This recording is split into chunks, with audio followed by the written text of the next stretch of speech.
because I feel like it's a very like green powerlifting move to be like, I'm gonna try to squat as much as I could possibly squat today, which like can be like thrilling and exciting early on. Now that stresses me out. Now I feel like that if I had that attitude that I did at the beginning of my powerlifting career, I would hurt myself. Yeah. Respectful of the weight that I know I can move and say, let's not go to the full max. On deadlift, a deadlift I don't care.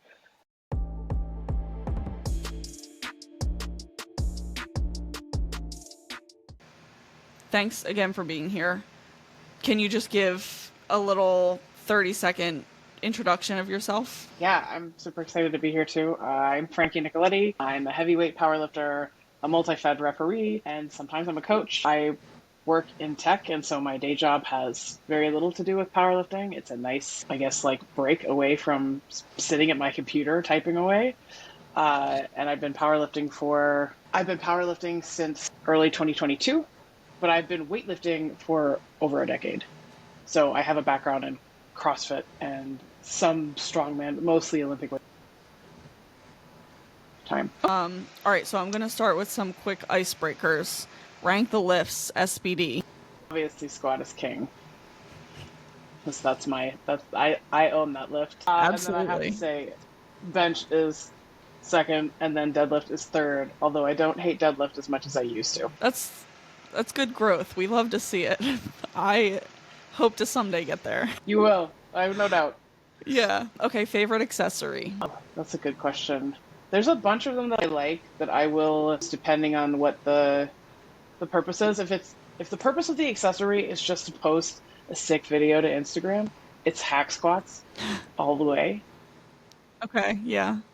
If the purpose of the accessory is like, what's the most multi-purpose thing that puts you back together when you're in pain, then it's probably a single arm dumbbell row or cable crunch, which somehow manages to stretch my posterior chain better than anything that's unloaded has ever worked. Interesting. I always laugh at people when they do that one. The cable It crunches? is, yeah, it does serve its purpose, but it looks silly. It does look silly. Send a video of it to someone that I was like talking to, and he was like, "Who put that in your program? What are they doing with you?" And I was like, "This is a very useful exercise." Okay, it just happens to make my ass look nice at the same time. Yeah. No, but I get this like really wonderful stretch, especially because I will load over 100 pounds onto it, right? And then when I get down to the bottom, I get this stretch that goes from like, I don't know, like the middle of the side of my back all the way down to my hamstrings. I can't reach that spot just by Yeah. like doing a forward fold. Yeah. So I do them as a warm up a lot of days too. I just try to hide in the back cable stack Yeah. where I have Don't look less at of an me. audience. That's funny. Or All grunt right. really aggressively while you do it. Like Yeah. make it a little less like appealing to look at when you're like, ugh. Yeah. Might look nice, but, avert your eyes. Right, right. Okay, favorite SBD variation. Okay, so for squat, I like SSB bars a lot. Yes. Yep. They help you maintain uprightness without doing anything to your shoulders, which is really beneficial if you want to do a lot of volume in off season. Bench, I like a lot of different bench variations. I think one of my favorite is still the Buffalo bar. Gets you a little bit of extra like range of motion, but also it's a little it forces you to maintain tightness in a way that is self-correcting. Yeah. And then that gets to carry over to your main one. And then for deadlift, I think for variation that I think I would be like, yeah, this is a great one, is the soft touch. And I think it's a little more useful for sumo deadlifters than for conventional pullers. Yeah. But what it does is because you're slow on the way back down, by the time you lightly tap the ground, you already have all of your wedge. And so learning what that is supposed to feel like helps you create it off from the first rep Yeah. when you know what it's supposed to feel like. So Yeah. That's a good one. I like that one. It's tough. Nobody likes it when I put it in their program, but it always helps. It's always the ones that suck the most that end up being the most beneficial. I saw a meme on Instagram, I don't know, like a month ago, and it's like somebody talking about magic is in the work you're refusing to do. And I was like, yeah, That that's hurts. true, isn't it? It's the hard truth. So, if you can you start I know you have a pretty long history of just being in the gym. You were weren't you a instructor at one point? And can you kind of give an overview from as early as you started going to the gym or being involved in sports and how that's kind of shaped throughout your life, and then how you came to powerlifting and Yeah, it is. I'll try to tell a condensed version of it. So, this is a subject for a different time. I grew up in a cult and I did not have access to the same stuff when I was a kid that mm, other children did. However, we did manage to wrangle some sporting events by the time I was in middle school and high school. So I'm certain that if I had been like in a regular elementary school with other kids, that I would have been in team sports. But just when your parents decide to homeschool you with the intent of like isolating you from the world, where that's the whole purpose, right. you don't get to do a lot of stuff with your peers. So I ended up being able to participate in rec league soccer in middle school, and then at the end of high school we joined a dojo, and then like my whole family started learning martial arts. I had a brown belt in karate before I finished high school. They didn't have enough judo classes for me to get the hours to do the equivalent in judo, even though that was the one that I actually preferred. Fun fact, the first time I ever participated in like a real like sport tournament that was I did in high school. And I'm pretty sure that I won, but I don't really remember. There was only one other like I had to like fight a girl who was in a bigger weight class because there just weren't a lot of us, which now that I'm a heavyweight powerlifter, that's just even more apparent that there just aren't a lot of us. Yep. Yep. But that was my like first individual, sporting event competition that I ever did. Okay. And then I had the great idea that I wanted to join the military, and I spent some time doing some amount of training at the very end of high school because I knew I was going into ROTC. And up until that point, my dad had not been supportive because that's for men and women are supposed to be feminine. Right. Yeah. But also, he's like an American patriot. So when his daughter was like, "Yeah, I'm going to go wear a uniform," he's like, "Well, then you got to lift weights." And I had support for lifting weights like only for as long as I was interested or prepping for the military, like Right. not afterwards. Yeah. Like if it's not to serve your country, then you shouldn't be doing it. Makes sense. I did like one semester of Navy ROTC, and as it turns out, if you go from a high control group religious cult situation to Navy ROTC, that probably makes your brain explode because it's the same thing. So I quit and then had a bunch of pressure from all of my peers that I was too strong and that men didn't want to go out with me because they were intimidated. I should maybe also mention in the context of this that I was that was very off-putting to some of the males in my peer group who needed to be able to overpower the women they were dating, I guess. I don't really have anything like nice to say about that, but Were you wrestling men or women? yes. Men. No, I Okay. was Yeah. wrestling. I was wrestling, but a lot of them were bigger than me because the ones that were like smaller than me, like they didn't want to get their ass beat. So Yeah. They knew better. I have a photograph somewhere of like I think me and some other guy had like pulled our gis, like the top that you wear when you do martial arts, out of our closets and top. Anyway, I couldn't get a date, so I like abandoned training for a long time, and then I came back to it after a really aggressive breakup. And my friend was like, "You should just come to CrossFit with me," and I was like, "I don't really know what that is." Like, okay, I'll come to CrossFit with you. And I think I joined almost immediately because I had never seen a place where women had like a very muscular build, right? Because you would still find women at the CrossFit box who were definitely on peds. I didn't know that they were on peds at the time because I didn't know enough about that. But thinking back on it, I'm like, they were absolutely on drugs. And everybody was like, wow, look at their physique. And this was the first time that I had experienced that, Yeah. where like they were women who were muscular and who were strong and they were praised for that. And Yes. so I was like, take all of my money. And I did CrossFit and barbell club, right? Olympic lifting, and then a strongman box moved in too. So we had some like strongman equipment. I never competed. So they didn't really take me seriously, which is sort of funny. Like if you look at where I stack up in powerlifting now, like they had me 10 years ago, like clean and jerking and snatching. And for all of the same reasons that my body was built to squat, I also could have been great at Olympic lifting.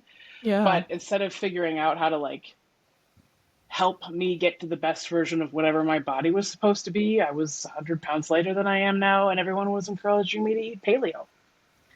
So we Mm, all had like collective eating disorder in this CrossFit box.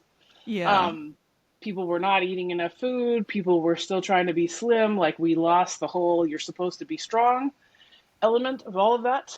Right. There was a little more tolerance for bigger bodies on the strongman side of the house. But the guy that ran the strongman box or the strongman like piece of the gym, I don't know. I got bad vibes, which were later confirmed that like he was maybe a bit of a sexual harasser, maybe a bit of a sex pest, and I didn't want to be anywhere near him. So I didn't get Yeah. as much into that as maybe I could have. And then I moved away. And what part of the country were you in? That CrossFit gym. Northern Virginia. Okay. Yeah, I was in McLean. Okay. I didn't realize you lived out on the East Coast. Okay. Yeah, I'm from the DMV. Wow. I Which is didn't know probably that one of the about you. reasons why we got along so quickly is that I'm an East Yeah. Coaster, actually. I just happen to live in Vegas. So then I Okay. moved That to makes San sense. Francisco. And in Okay. San Francisco, people they weren't really lifting weights in the mid 20s there the way that they did on the East Coast.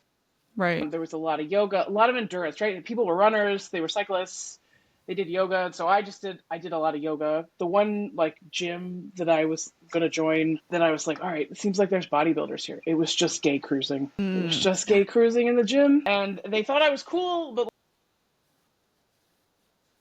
that's not what we were trying to do here. Yeah. So then I ended up doing more yoga. And then when I moved back to DC after my little stint in San Francisco, I ended up going through yoga teacher training. So I actually, in theory, can teach yoga. I did teach yoga. I do not teach it anymore, but I did that. And then I started getting back into weights, but more with the like studio fitness classes, which is a very common fitness modality in like, especially like people are using ClassPass regularly. So they're like, they got their yoga, they got their right, and they're like doing some combination or Rumble, which I really loved Rumble, Mm. which was boxing style hit workout. But the fact that you like, I don't know, there was something about having to put your gloves on before class and then getting to hit a bag in a dark room while the music was pumping that will really help you chill out. Yeah. So if you're in DC and looking for a workout, like I just highly recommend Rumble. I know they're in other cities too. I just don't know where. That's the only place that I've done it. And then I had an Olympic lifting coach for like 2 months because I was like, I want to get back into lifting big weights. And I don't know, that just wasn't working out for me. And then I was like back on my own. And then I did something stupid, which is that I started a 5-3-1 powerlifting program and let my friends take me to a CrossFit class the next day. And I hurt myself because I had done whatever deadlifts the day before. And then I went in and squatted like my life depended on it because the instructor was hot.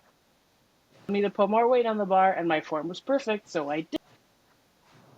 Not used to that at all. And I'm not entirely sure what the official diagnosis was because I was also dumb and did not go to the doctor. But what happened is my glute medius muscles froze up. I couldn't bend over. I was like rolling to fall out of bed. I had trouble walking. I couldn't pick one leg up off the floor and balance on the other one. Jeez.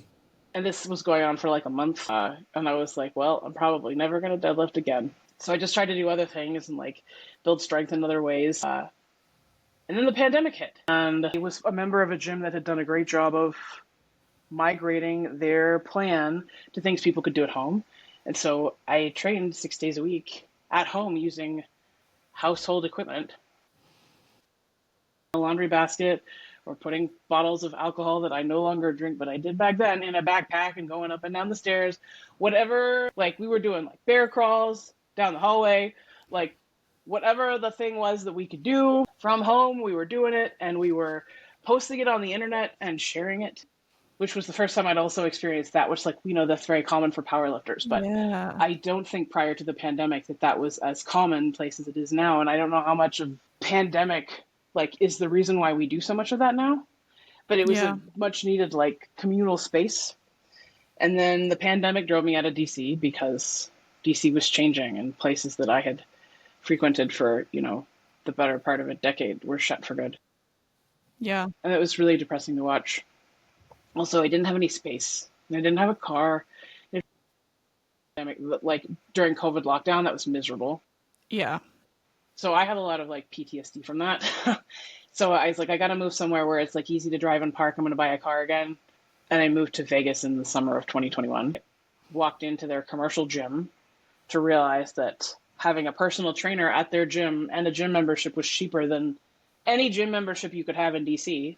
So I was like, of course I'm going to pay for a personal trainer. I don't want to write my own programming or Yeah. use some weird thing on the internet. So I walked in and I'm like, I want to do heavy barbell work. I'm going to get back to my roots. Like, let's go. And they were like, we think we got a guy. And there's a trainer who was like walking out to his car. His shift was done, and they like hauled him back in here to meet me. I thought he was Hawaiian at the time, but he's Filipino. He's just the biggest Filipino you've ever seen. And he walks up to the desk, and I looked at him and I was like, "Yeah, this will work." And then we started working together. I wouldn't even let him like watch me train for the first few months. He just like did my program, and then I told him every week whether I adhered to it or not. And then Okay. eventually I started letting him program with me. And he's the first person to teach me how to bench press. He was there the day I bench pressed a pound plate for the first time. He was there the first day that I squatted 300 pounds, because all of that happened in my first 6 months of living in Las Vegas. Those big milestones. Yeah. And then he competed in his first powerlifting meet in December of 2021. And then Wow. I competed in my first meet in April of 2022. Okay. And I just handled him at USAPL regionals for his first 1,900-pound total. Really? So we've come a long way from Full me circle being moment. 220 pounds, barely eating any food, and like benching with a 25 on each side of my bench. Yeah. You know, That's I think awesome. I think he can still bench more than I can squat, but I'm going to change that here soon because he's a 500-pound. Yeah, so he trains at Fight or Quit now. So like the world has totally come full. I coach his brother-in-law. How It's my whole small little of a origin world. That's story. yeah, that's pretty cool. So I walked into his powerlifting meet, and I don't know. I think within watching the first couple of lifts that I saw, I was like, "Me next." I was like, "I have to do this. I got to give it a try." Yeah. I guess the moral of the story is take your friends to your powerlifting meets, because you never know who's going to catch the bug. Yeah. Seriously. And be nice to people too, because you never know when they're gonna leave your life and then come back into it. Yeah. So that was at a commercial gym that he was originally training at. Yep. It was at our local EOS, which is our like Gold's Gym equivalent out here. Okay. Okay. It's just a big box gym. It's $20 a month for all locations. But actually, a lot of powerlifters in Vegas train out of those gyms. Yeah. They don't have like specialty equipment, but like sometimes people just raw dog it and they're like, I'm going to go to the gym that's close to my house, and that's what I'm going to do. And they make it work. Yeah.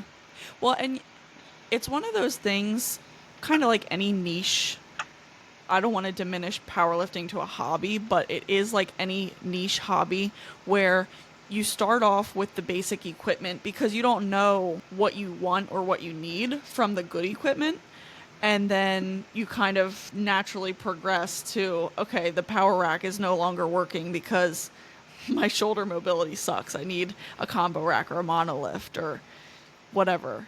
Yeah. But that progression is always kind of interesting. Before, in that era of 2020, 2021, I don't think it was really common knowledge that, at least to myself, that other gyms really existed outside of LA or retro or whatever. Yeah. Yeah. You'd have to go like, I mean, I wouldn't have even, before I started working with Johnny, I don't even, and like looking at powerlifting, I don't even know that I would have known the difference between what was at a powerlifting gym and what was at anywhere else. Yeah. I remember my first kind of old iron gym, and I walked in and I was like, this place is a dump. It's dirty.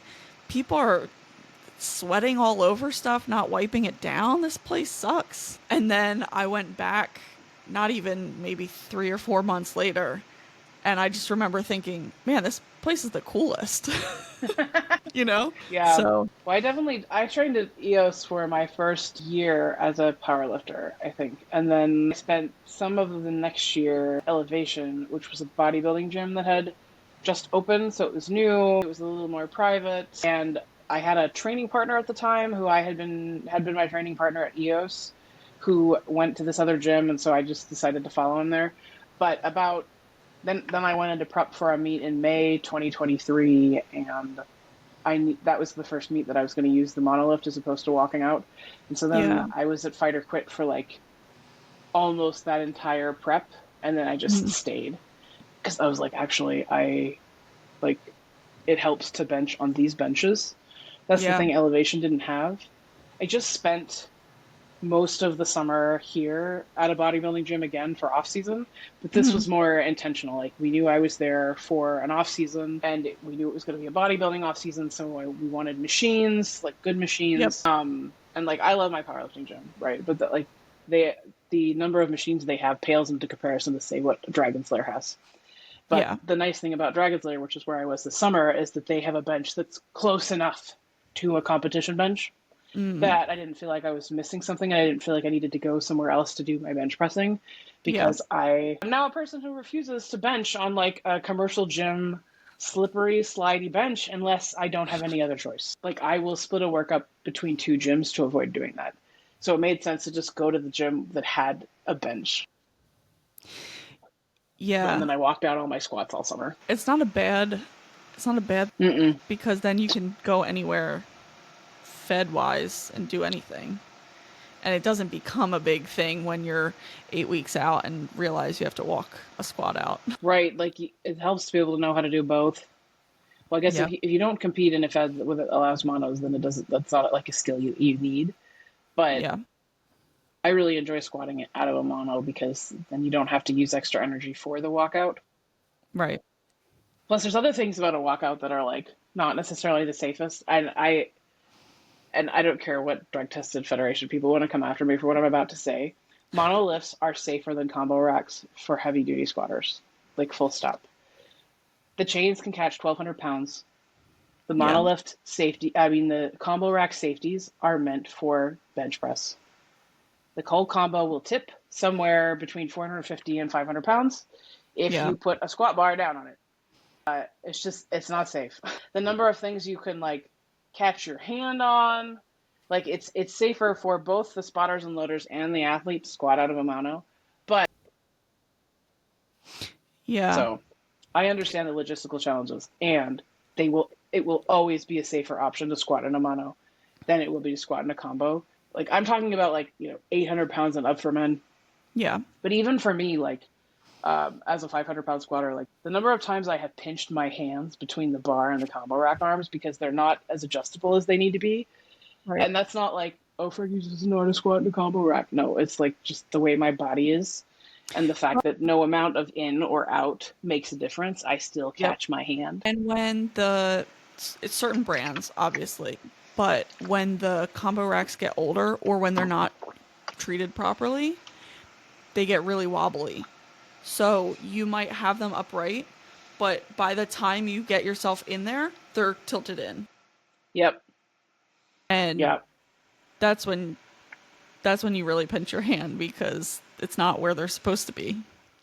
I Right. think for bigger lifters as well, monolifts just make more sense because you can move the arms from out to in the matter of 3 seconds. Where a Yeah. combo, especially depending on the brand, it gets caught and then you have a lot of weight on the bar and you got to use a hammer. I've seen hammers to get Yeah. the safeties up. So yeah, I agree. I think compete wherever you want to compete, use whatever equipment you want to use, but I think for heavy lifters, I agree with you. Yeah. Even if they require a walkout, just like you use them on your spotters and loaders, it's safer for them, safer for everybody. I was so nervous watching the Reach Rumble because, like, those were big dudes Yes. in white singlets. I don't know why that was the choice. Whose choice was that? I'm like, I don't know you who got did that to some them. 400-pound men up there. I don't think they're too happy wearing white. I know I wouldn't be. I wouldn't be. Yeah, I wouldn't be. But and then they're all like walking these mega squats out of the combo rack. I was like, somebody's gonna get hurt. Somebody's Yeah. gonna. It's probably gonna be a spotter, but somebody's. I think everybody ended up being okay, but it was very nervous. Yeah. Well, we were there in the front row, and I was just so nervous that I was going to see an injury because we were going to be at a competition the next day, and that kind of stuff sticks with you. At least me. Yeah, but I don't think anybody got like, there weren't like dramatic injuries on the platform, I don't think. I think some people had to phone in their deadlift, but not for like something like dramatic, like nobody tore quad tendons or anything like that. Yeah. I think there was a partial bicep tear, but I wasn't there for that, so. Yeah, that's also like less of a big deal Yeah. than something And that you're going to have like months and months of recovery from. right. And there's so much other stuff you can do while you're recovering from that, which thank God. Yeah, So absolutely. what are your plans? I know we've talked briefly. What are your plans for the next year or two in powerlifting? Great question. It's a very exciting question. I am 7 weeks out from West Coast Classic, which is going to be on November 2nd and 3rd, 2024. It's a buddy meet. Should be really fun.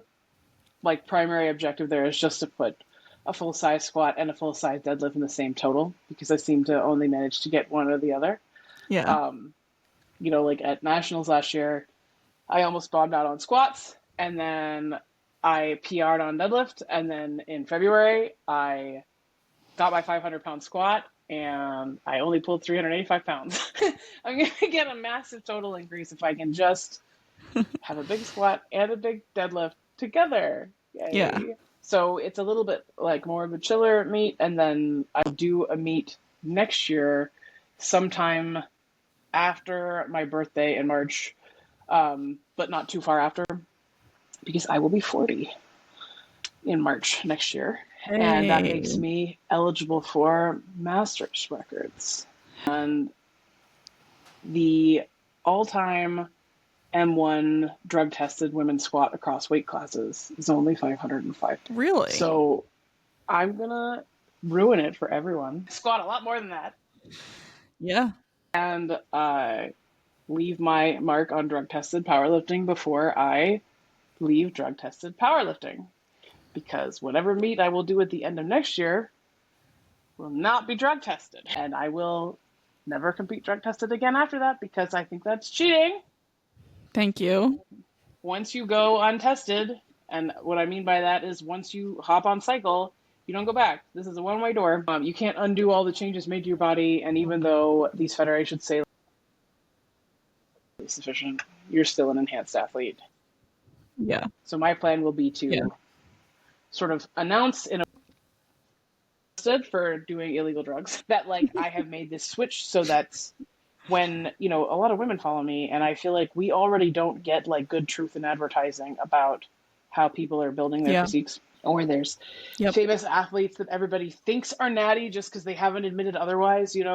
Like even Dana Lynn Bailey, who was like a huge inspiration for me when I was younger, even though she was still getting like a lot of hate for like her physique, which was incredible, right? But to this day, she says she doesn't do drugs. I know. And with everything that you and I both know now, there's no way. There's no way. There's no way she's been natty this whole time. Have you seen her delts? Those are Anavar delts. Come on. Those are Anavar delts. And I feel like it's so important for women to include, to disclose that to other women, so that they don't contribute to these body standards that we have for ourselves that may not be rooted in reality. And that includes certain types of plastic surgery too. Don't be getting on the internet and saying, I did all this through diet and exercise when you did not, because you don't know which piece of your transformation these women are looking at and saying, I can do that too. And then when they can't, and they feel like a failure, when it's actually your fault because you didn't tell the whole truth. Yep. So build your I plan on glutes being with really these open. cable pull-throughs. Yeah. That kills me. Yeah, it's like, you can't always tell when somebody has a BBL now. But if they're advertising, do this sort of glute exercise, and anybody with 2 brain cells and knowledge about exercise looks at that and says that's not how they build their glutes. Yeah. And then it's either genetics or maybe there was a surgery. Sometimes it is just genetics too. Yeah. If you were to ask me, how do you build a big butt? I don't know. Ask my mother. I'll be the first to tell you, my glutes are the weakest thing on my body. Size does not equal strength. Yeah, and like mine just grow. I don't have to be doing anything for them that's like I don't have to do anything specific. Yeah. This past like off season this summer was the first time where I actually had like hip thrusts, like Mm. booty builder type exercise. And the reason they were in my program is because we were trying to clear out whatever rest, like the remainder of the weaknesses or imbalances from that injury that I got before COVID. It's been very effective at that. Like I don't have low back pain anymore. It's gone. You were pushing crazy weight on those too. Didn't you have like 4 plates on each side? Yeah, and I can do 4 plates for like rep sets. So like we Crazy. got that back pretty fast, but I haven't been like doing those this whole time. I haven't done those Yeah. like prior to like the past 5 months, like ever in my life. So Crazy. I will not be selling any booty builder exercise programs because I don't have any special sauce there. I just have good genetics. Yeah. No, but I respect the transparency. If not for everyone, for women especially, because I think you and I were close enough in age that we both grew up in the era of People magazine posting Britney Spears with the low-rise jeans and a tiny bit of skin saying, "Oh, Britney's getting fat." And I just remember looking at that as a kid and saying, "That's the skinniest girl I've ever seen," you know? So I think growing up, I think social media is also probably a terrible place to grow up having in your life, but Yeah. I don't know if that was much better. Yeah, it was like that heroin chic, right? The 90s and the early 2000s. That was a bad time. I Yeah. rewatched the old vampire show, True Blood, Mm. maybe last year, earlier this year. The women in that show are so skinny. They look malnourished. And it's like it's a product of its time too, right? But like it's the big boobs and the no butt and like the definitely sort of physique. Yeah. And I was like, who found this attractive? Like Right. why was this the move? Like and I know that it's become like I remember when being thicker started to become more popular because it was the Hmm. first time that I got certain types of compliments on my body that weren't from men being inappropriate. And people were like, "Yeah, Frankie's butt is too big." In the same way that, like, when I went to college and my college roommate was like, "Wow, your quads are huge." Yes, I will always have more muscle mass than you do, bitch. Cry about Yeah. it. But at the time you're like, oh my god, my legs are too big. Shut up. My legs are not Yeah. too big and they're gonna get a lot bigger. Yeah, it's crazy to look back at some of those old this is what we thought we had to look like. So no wonder we were doing crazy things, Yeah. right? Because I'm 5'6". I am almost 270 pounds. Like Yeah. 120 pounds bigger than when I graduated high school. And Yeah. like I don't want to say like and I'm not fat because there's nothing wrong with being fat, but like I am that size and I am like have the same basic shape to my body as I did when I graduated high school. This Yeah. everything's a little bigger, which Yeah. tells me that I was never supposed to be 150 pounds as a grown ass. Is that I was starving for a long time and Yeah. that I probably had no business being under 200 pounds as an adult person. Yeah. For me to be able to put on that much weight, right? It's not like I got any taller. That's like a very small like entire other person's weight on my body since high school. Right. Yeah. That's insane. We're never It going back. We're never No. going back to heroin chic. Never. We are our glutes and yeah. Thank God for that change because I don't think a lot of people that's not a natural body shape for people to have. No. Yeah. And I'm not even like super lean and muscular things when I am on cycle next year. Mhm. Like I think we're all just meant to be a little bigger than I don't know. Yeah. If you look at the legacy of what women have been expected to look like, heroin chic, which was probably from, cocaine use happening in the 90s. And like prior to that, you got, our parents were on amphetamines to do housework. Yeah. Like, they were on Yeah. heavy duty, like the women were on heavy duty stims. So of course they were tiny. They had no Yeah. appetite. They were having like a hard-boiled egg and a cigarette for breakfast. Like, Yeah. that's not a way to live. And also, they didn't have to work. So, like, they just got to stay home and do stims and have an egg and a cigarette and, like, do some chores. When you put it that way, it actually doesn't sound that bad. Now that we're saying this, can we go back? But, like, No, but they didn't have to do what we have to do. yeah, some of those, I actually stumbled upon some of those old magazine diets from back in the, I don't know, 70s or 80s. And it's exactly what you're saying. An egg for breakfast and then a glass of juice for lunch. It's just like, if you add all that up, you're maybe getting 600 calories. Yeah. No wonder you're too thin. You're, like, too thin to, like, Yeah. you can't do anything. You You know can what? maybe Maybe sweep that the was by floor. design. Now that I I'm, really think it was. I yeah. really think it was. It was like, now look at all the things we've accomplished since we've been able to have our own bank accounts in the 70s. Yeah. Now we eat food and we do steroids too. We're eating everyone else's food. Yeah. And can fend for themselves. Yeah. We've been Can fending they? for them for generations. And if they can't, I just feel like that's natural selection. Maybe they can pick up some of the slack. We'll see. Right? Put them to work. Men used to go to war and now they have podcasts. It was not an upgrade. Oh my god. All right. Well, I have two more questions for you. So, it's kind of the same question but different. So, as a coach, what are some qualities that you wish more lifters had?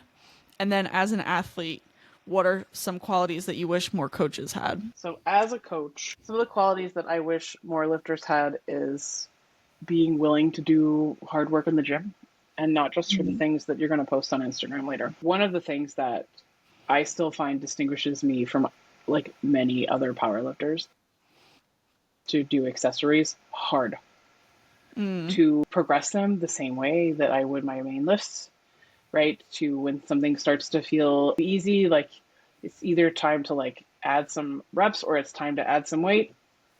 It's time to like progress. And so like as a coach, somebody's accessories unless they take the time to send them to you. Right.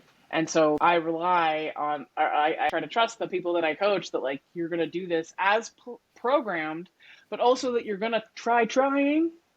Yeah. And you're not just going to give up when it gets a little hard. I have heard verbatim from people in the gym being like, oh yeah, my coach is out of town this weekend. I'm not doing accessories. Yep. And I'm like, that's why you can't squat like me. Well, you can't Yeah. squat like me because I have good genetics, but that's why you can't bench like me, is because you Yeah. are not doing the work to build tissue on your body. And the other big thing that I would call it, especially for women, but this affects men too, they're so afraid of going up a weight class that they are unwilling to do the things necessary to put on tissue. And it doesn't mean that you're going to stay in a heavy weight class or even that you're going to hit it at all, depending where you are. But you have to be willing to figure out what the set point is of your body when you are strong Yeah. and then compete that way, as opposed to saying, well, hitting the numbers if I'm in this lighter class. Yeah, but then you're either not doing enough to going into the meet or whatever. And like, if those numbers look easy for you, maybe it's because they are numbers that are impressive for someone who's smaller than you. And you should, Yeah. like, basically, if you are the tallest person in your weight class, you probably need to go up a class, Yeah.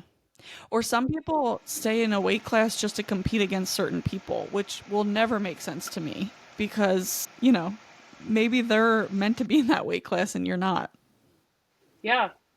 Like, you gotta, like, it in between my second and third meet, I decided that I was just going to try to eat more food and that I was going to end up wherever I was going to end up. Now, I was already a 110.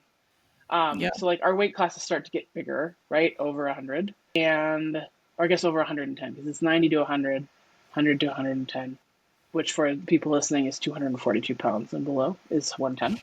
And I said, if I am able to put on enough weight that I am sitting regularly over 250 pounds, then I'm just going to compete as a 125. And Yeah. at the height of my like bulking this summer, I was 276 pounds. I could put that much mass on this frame, but I was like, didn't feel great. So like now I'm back into like the mid to high 260s. I said, I'm just going to see what happens. And I put on like 30 pounds just from eating a little bit more food. And I was like, it's not usually that easy for a woman to put on mass like that.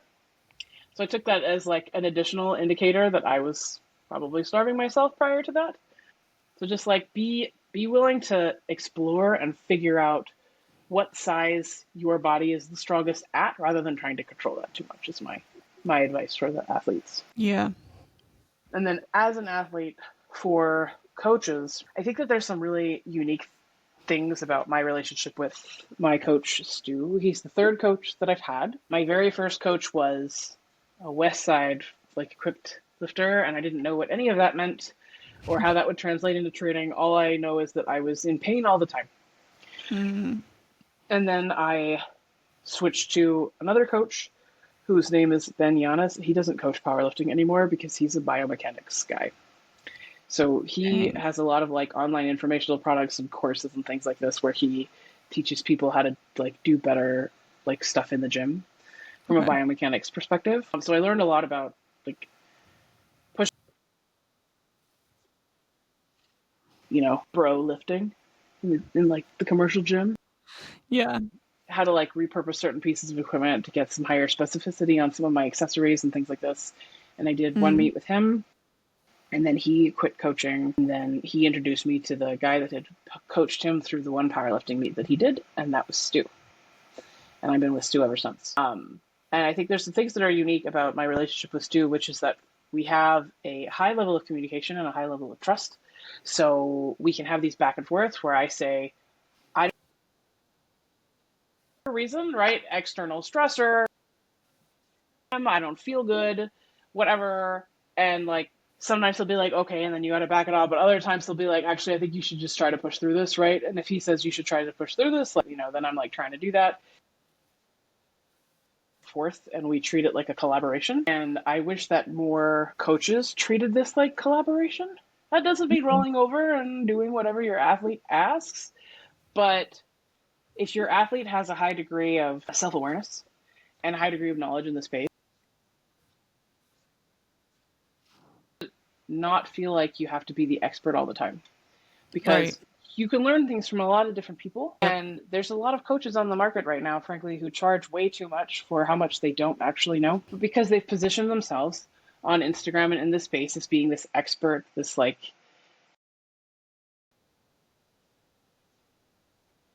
talking head on Instagram. And then it can be really hard for them to admit when they have fucked something up. You have to be constantly learning whatever you were doing 8 years ago, and you need to stay up with the times and be learning things from other people, because no one person is ever going to know all of the different cues that you could tell somebody to Right. automatically fix somebody's problem the first time. And I don't have that expectation of my coach either, that he knows exactly what to tell me so that I will do exactly the right thing. Like sometimes you need to hear it from a completely different angle, like Yep. something that's worked for somebody else, and then you're like, oh, now I got it.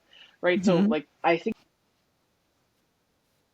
better to be a little bit more collaborative, even with each other. Like one of the things that I find the most surprising is that I don't know why there isn't more passing around of clients when there's another coach who might be able to better help them. Yeah. It seems like the only time that this really happens now is when somebody's like you might have somebody who's like an expert on injury prevention or repair, Yeah. right? And then maybe there's some of that, but otherwise everybody has this assumption that like, well, I should be able to coach anybody. But that's not really true, is it? Yeah. Style like has a teaching style, the athlete has a learning style, they both have a communication style. And if you are not prepared to coach neurodivergence the way neurodivergence need to be coached, you shouldn't do it. If you're not willing to figure out what kind of accommodations you might need to provide for someone, then you shouldn't coach people who have those kinds of needs. There are other people who are qualified to do that. Yep. And I don't know why more people aren't like proactively saying like, okay, well, if we're not a good fit, then you should go talk to this other person, because it's such a personal kind of relationship. Oh, 100%. Yeah. And so I don't know if that's just like coaches being like, well, I can't show weakness in public, right? I mean, like I can't have any cracks in my armor, but wouldn't it be better if people knew what they were good at? and could articulate that. Yeah, and you said, I think you already said it, but at the end of the day, it's a relationship and it's also a customer service job. So while you might look at it as a coach as a dictatorship, it's not. It's a customer service job, and you're going to have to listen to the customer slash client and, like you said, not bend over backwards and do whatever they say, but they're the ones paying you money. So if they want something different or if they need something different from you and you can't offer that, then you might have to hand them off to someone else, or you might have to adapt as a coach because, again, you don't know everything and you're not an Right. expert at everything.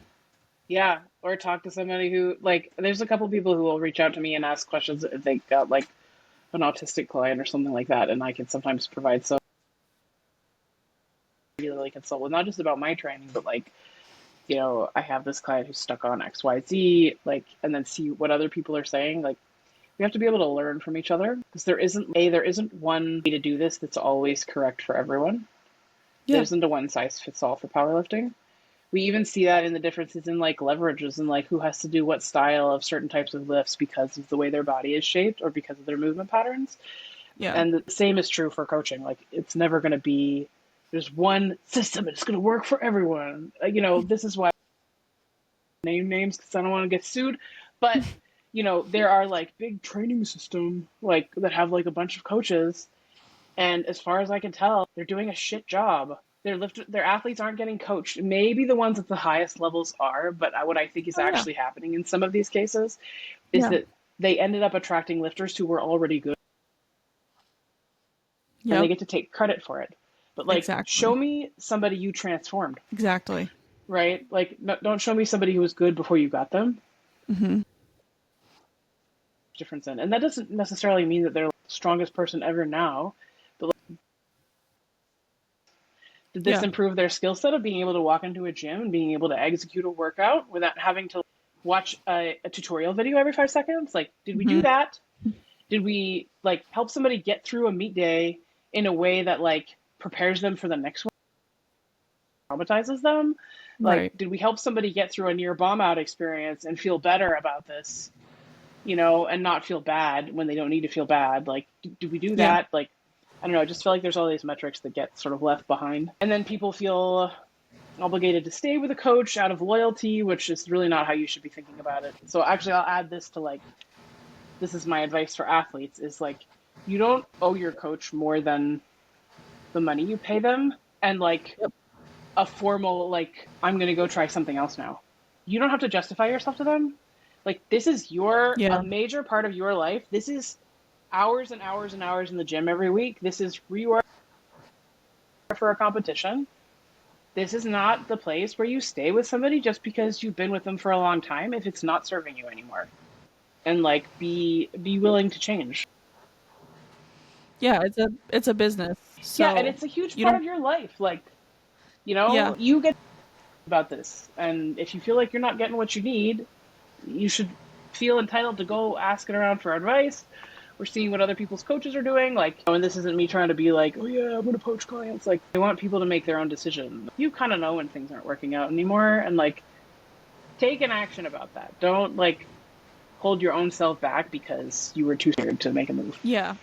But give it an honest shot at the same time because I do see a lot of people bouncing around from coach to coach. I feel like that Yeah. tends to be more the people that want to get highlighted on the reposts on their coaches.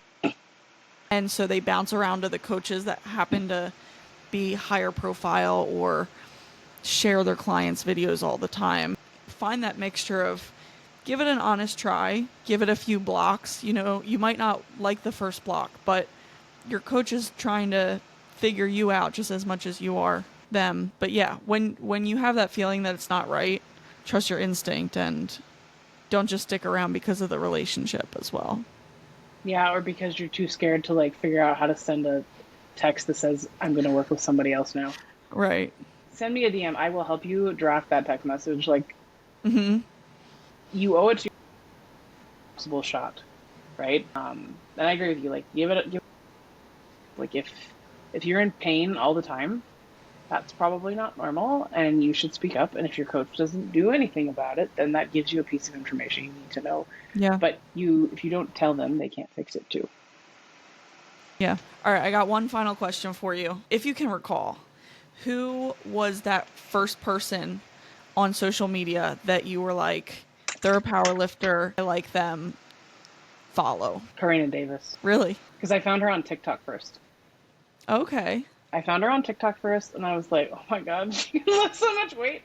And then I probably follow her on Instagram, and I was like, oh, she's like really famous. She's like really good. And she's like my size, right? And then I went to my second meet, which was the first Bad Bitches Only at Fight or Quit in Las Vegas. Oh, okay. And I was like, oh my God, she's here. Did you fangirl? And now we're friends, and I like travel all over the place to ref meets with her. Like, That's But, like, awesome. I was like, oh my God. And it wasn't just her either at BBO. It was also Coco, who's another 125er. I didn't even know. I had been following her on social media for quite some time before I realized she went to my gym. That's because crazy. we didn't go at the same time. And I was Right. like, oh my God, I know her from the internet. But she was revving BBO too. And and I think Christy Hawkins was there also. And I was just like, I was like, what's happening? And then, I put in my third squat and I was like, I have all of these famous people reffing. Why am I squatting 3 plates? What is, and now 3 plates. I was like, why is this 3 plates? It was a whole day. It was a great day. I still highly recommend BBO to people because it's just to have a women's meet that's super hype, where all of your faves from the internet are like volunteering their time to help support you. How amazing is that? Yeah. Seriously. I'm a big fan of the all women meets just because of historically how out of place we've felt in the gym, especially as bigger women. And so it's just so cool to have such a large group of women who lift heavy stuff all together, Yeah. Yeah. And I even so I competed the first year. I did my ref practical at the next one. And then I just refed the third one that just happened back in July. But I've seen women at multiple, watch their progress from one BBO to the next. I don't know. There's something about that kind of a year after year legacy of women showing up for women. Yeah. Doing it at a local meet and with all of the hype and the smoke machines, right? And all that stuff that makes you feel like a rock star. But it's also just the sheer number of female. Yeah. Just all power lift. Just truly being supportive. We want the girls to power lift. Yeah. I especially want the big girls to power lift, right? Come and join me, but I want all the girls to power lift.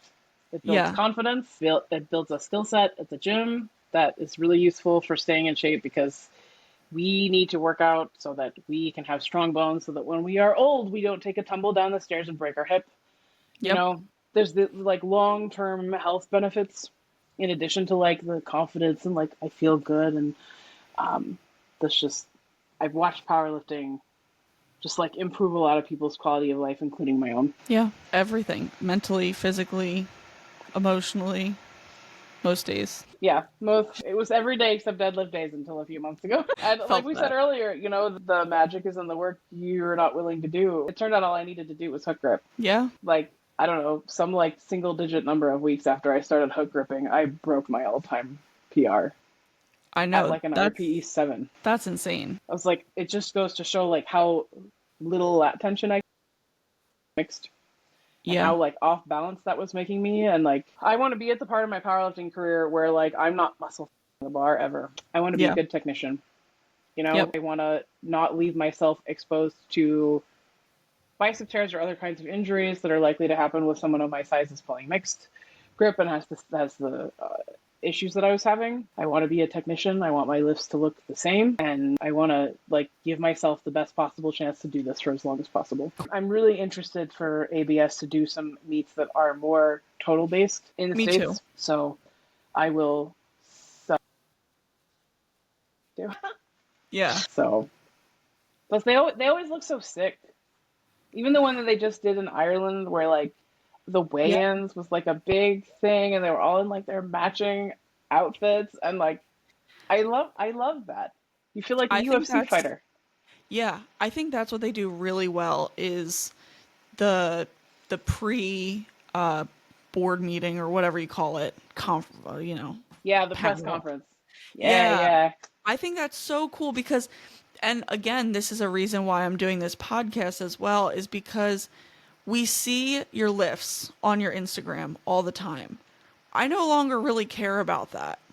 You know, I want to get to know, what are you scared about? What do you like? What do you not like? What's, just more about you as a person instead of Mm-hmm. how much do you squat?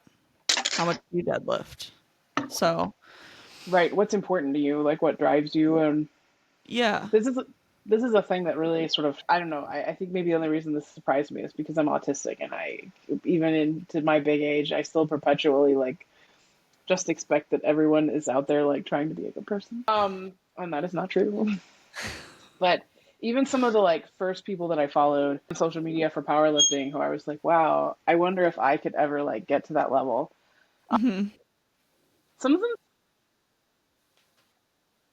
telling the truth about drugs, Hmm. or people who absolutely never give back. And like Yeah. I'm a is not giving back to powerlifting. Yeah. That's a service you're providing that you charge money for. That I want people to give back, especially if you're a big name. I'm talking about refereeing, spotting and loading, directing meets, like things that you are either not paid for at all or that you are paid very nominally for, right? Like Hmm. nobody can make a career off of powerlifting refereeing. You make like Right. $50 for the session. Like that sort of stuff. Or maybe it's even something like having a intro to powerlifting like for free, like hosting like an event at your gym to like Yeah. help people, right? Do something like that. Yeah. And so many of these people that I was like, oh wow, their lifts are great, like Quadzilla, like not only like benches almost 400 pounds, and now that she's retired from full power and will be doing bench only, I'm sure we will see a 400-pound bench from her. Yeah. All the time to direct meets, to teach people how to direct meets, to Hmm. referee, in addition to everything she's doing for her own clients, which is like coaching or handling or whatever. She's just there doing what is, and now she's the California State Chair for people. That stuff matters more. That's going to be more of her legacy than what she could lift, even though what she could lift was incredible. Right. But Yeah. she's going to be known for someone who helped build like a big untested, tested, like mixed fed here in the States, because that's what Yeah. she's doing. She's Yeah. like helping other people get set up to be able to run their own meets. And, and that like, we're not compensated enough to like cover all of the travel when we do this. This is like Right. coming out of her own pocket, and she shows up every time. Yeah. And that's how the sport gets better as well. Everybody says, oh, it's so disorganized. There's this, there's that, there's, this scandal, that scandal. And what are you doing about it? Other than just pointing your finger at the big people up top, you know? Right. It's like, what are you doing to make your own gym and your own events safer, you Right. know? But also to like be a presence where like I think it's really important for powerlifting that there be an equal number of men and women at the top making the big decisions, Yeah. because women who join the sport need to see that.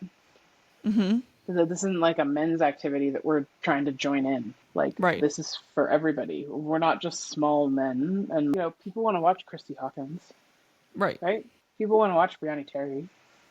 Yeah. You like to watch the big women at IPF Worlds Right. lift gigantic amounts of weight as if it was nothing. Yeah. I think it's a little bit of a pity that Article 14 exists in IPF who would switch over, or not switch over, but who would also be interested in competing in ABS if they could do so Yeah. without harming their standing for Worlds. Yeah. I don't know. I hope Article 14 gets turned over, because it just creates a lot of like really weird elitist behavior, and like I'm not here for powerlifting to turn into a rich kid sport. Yeah. I agree. But also, it sure does feel like they're forcing the heavyweight women and the lightweight women to play completely different games, Yeah. and that I don't like. Like if everybody's competing biggest total to biggest total, and we're not weight classing, fine. If we are weight classing, then they should be like whatever your delta is from the beginning to the end of the weight class should be Mm-hmm. similar to each other. Right. yeah, you shouldn't have 220-pound women lifting with 330-pound women. Just doesn't make Yeah. sense. Yeah, and it doesn't have to be like exactly what like PLU or WRPF or USPA has, right?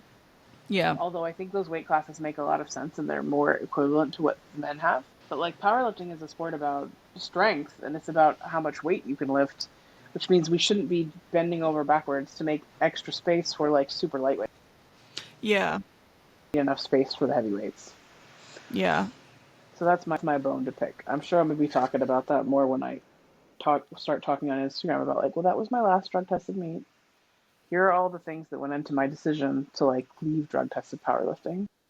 Yeah. Because I feel like a lot of, especially men, like they don't understand it, but they haven't been systemically excluded from things because of their size, right? You and I know what that looks like, and we've known what that looks like our whole lives, and this is yet another example of that, I think. Yeah. I agree. And they'll be like, well, they have the same number of weight classes for men and for women, and like that doesn't mean it's fair for everybody. Because I even have a friend who is a USAPL powerlifter, and she's a lighter super heavyweight, but she's not so light that she could get under 100 kilos. Mm. And so she's just stuck where it's like going to be impossible for her to be competitive because she can't be big enough to play Yeah. with the heavyweight, to play in the super heavyweight sandbox. But like, it's too much to ask her to cut into the next one down. Terrible. Yeah. Even if they did 120, like 100, 120, 120 plus, that would at least create a little bit of a barrier for those people who, because if you're over 200, you're really not going to get under. Like, I just Right. feel like women who are over 200 are built to be over 200. Yeah. And like, we get down to a 90, but like, Right. if you put like me next to like Brianni Terry, right, who lives at Fight or Quit, I think she's a little taller than I am. But if you put us next to each other, like I am significantly wider than her. Like, and she can compete at 90 kilos, right? I think if I was to somehow become 90 kilos overnight, I would look sick. I think that in the long term, I would like to see powerlifting do more to, opposed to like encouraging them to either cut weight or whatever. As far as I'm concerned, any trying to push its lifters to like the bleeding edge of what humans are capable of is probably not doing a great job. And like we know the IPF is doing that because we have Right. worlds and we have Sheffields and where they're like pushing to have all-time world records broken every year. Not that they're going to be able to do that forever because I don't Mm-mm. think that type of linear progression is not accessible all the time. I think we're like at a Yeah. really nice confluence right now of like we have really high quality supplements. We know a lot about nutrition. But then you contrast that with the fact that like Dots is basically motivating everyone to cut weight because Dots is dumb. Mm-hmm. And what we really should be, the only really fair way to do it would be percentiles. It's just more math than most people are willing to do. I think USAPL tried to do this with their QTs. Then that's why you have a total for each weight class as opposed to they're not using dots because dots isn't going to fill their weight classes. But one of the things that I take away Mm-hmm. from IPF Worlds every year is that there's very little grinding. It's not that there's none. Yeah. They make really safer side attempt selections and they still get to put together Mm-hmm. world class totals. So I was like, what can I take from this? That Yeah. maybe I don't need to go balls to the wall on my third attempt squat every Yeah. time I compete. That's definitely a thing that like separates more like established coaches and inexperienced coaches, but also the athletes that they're handling. Because I feel like it's a very like Yeah. green powerlifting move to be like, I'm gonna try to squat as much as I could possibly squat today, which can be thrilling and exciting. Now I feel like that if I had that attitude that I did at the beginning of my powerlifting career, I would hurt myself. Yeah.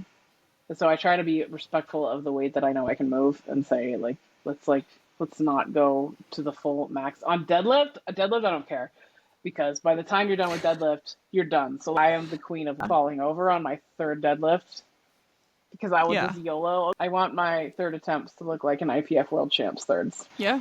That's a good goal to have.